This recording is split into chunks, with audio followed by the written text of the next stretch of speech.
It's always tough to start off the check tonight, so thanks guys. So, Kaden is up next.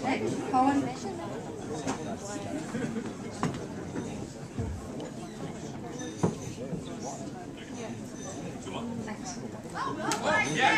I saw this, sorry, I saw this name is familiar. Who is he? Who is he? Yeah!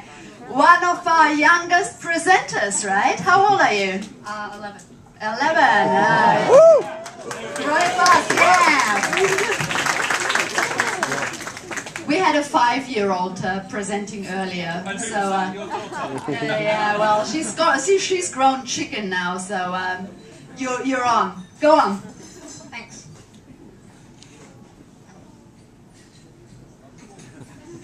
Okay, I'm Kaden. I'm from Yokohama International School.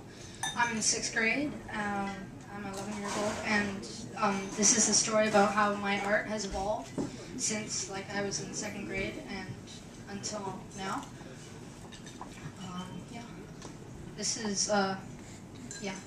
So my art is kind of like the evolution of human. So I have this is kind of like my caveman phase where all my drawings were kind of 2D and flat.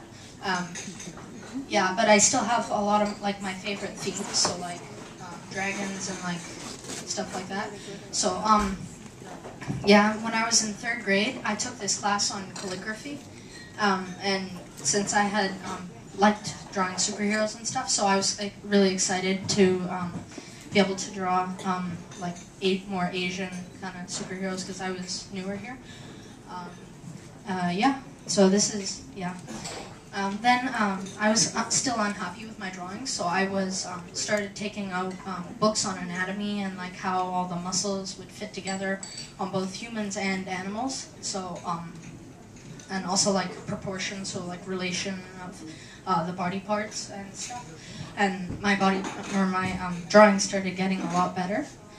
And one night, my dad, he had showed me how to do how to turn a simple box into a cube just by adding some lines, and I started applying that to some of my some of the themes that I had so here I have cars, so I had applied that to cars and started making all my drawings look really realistic, or a lot more, yeah.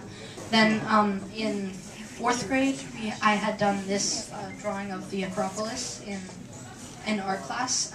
They had also taught us a lot about perspective then, so how things closer to the horizon would be a lot smaller, as opposed to things closer up and in the middle would be a lot bigger. Then I started applying that to superheroes. So here I have how his fist here is kind of extended out and towards the viewer, so it would be a lot bigger. And I also used shading to show lifting in the muscles and yeah. I also applied it to cars, so because I'm around a lot of cars, all my uncles own really nice cars and stuff, so yeah, so I started drawing them. So here I have it so that one corner is quite exaggerated, so it looks like the car's kind of going into the page and making it really yeah, a lot better than it would opposed to a flat one. Then I started looking at further study methods, so I took out drawing on the right side of the brain, and this is one of the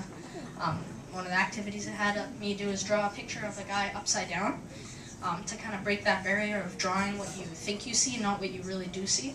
Because a lot of times if you draw what you do see, it ends up looking more realistic, but it doesn't feel natural. This is also something where I was playing with themes, so with yeah, methods. So in a camera, when you are just about to take the picture, either something in the back or in the front will turn blurry. So here I used watercolor to try to get that effect there.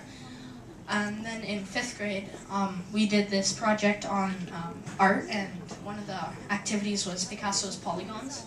So here I used polygons to create this guy here, and I was quite pleased with it. And then when I tried to do it again, and with that girl over there, it didn't work as well.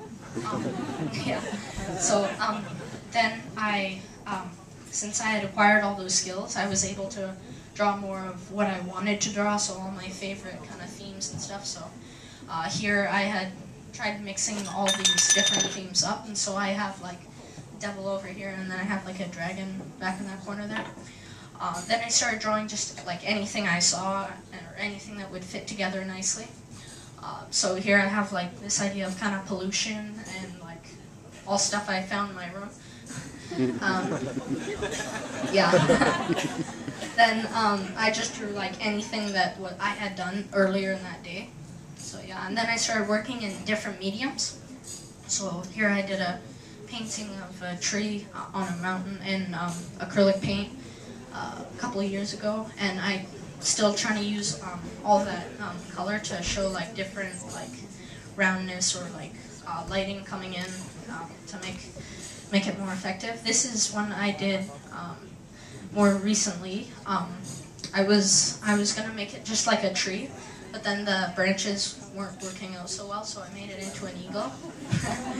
Yeah, and it kind of has like yeah, because it's showing how something so like lively, like an eagle, can come from something so dead, like a rock.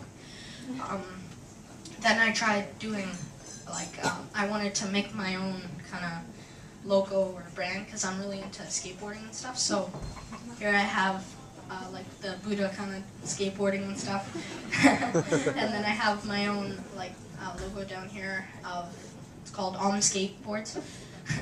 Yeah, and every year at our school they have the Yokohama International Food Fair, and there's a competition for designing the front cover. So here, this is a painting I did before, and each year they have kind of specifications, so like your drawing has to have this in it, and I didn't know about that, so yeah, so I had done this before then. And over here, this is later that year I had submitted well, something that looked like this. And then, because I had given in my drawing and they never gave it back, they just gave me the edited digital version. Yeah, and they had blacked out a lot of the flags here and like cut off his jaw. But this is kind of what it would have looked like. The following year, these are the two that I submitted. This one over here, I had worked, the one over there, I had worked on for weeks and weeks and getting everything perfect. And then this one here I just did like the night before, just in case that one didn't get accepted. And I guess they liked that better because it was more straightforward. So here, this is what the two looked like in the end. Yeah, and even though it didn't look like my original drawings, they had changed all the colors and everything. So yeah, but yeah, it's really cool to see people walking around in clothes that I had designed. Thank you. I have a really important question. Does your mum and dad know you're here? Wow, I mean, it is so amazing. Just when you walked up, we had no idea how old you were. You know, it's like, that's fantastic. That's amazing. Well done. Hey, I just want to... Just Yeah. Anyway, keep drawing. I mean, some of these are... So that's if you buy the book, 2,200 yen, 2020. That's my mum who presented when she was 70 here, yeah, about her wedding cakes and flower arrangements. And somewhere before is a daughter. There's Nanami, Astrid's daughter at 5, who presented. And the interesting thing was she presented her trip to London and she got a digital camera. The interesting thing was all you saw were handrails, because kids at 5 with cameras only see the handrails. Really interesting. And she didn't see them. She just saw the dinosaurs and London behind the handrails. But anyway, I think insanely fantastic work you do. So yeah, please come back drawing. anytime you want to come back and want a late night. You can come and present anytime at Pecha. And maybe we'll come to the school. You should do one at the school, you know, and get the other kids. Maybe they're not as good as you. That's the problem. All right. Thanks a lot, Kaden. Thank you so much. Okay, keep drawing. すごいなんですか、絵のバランス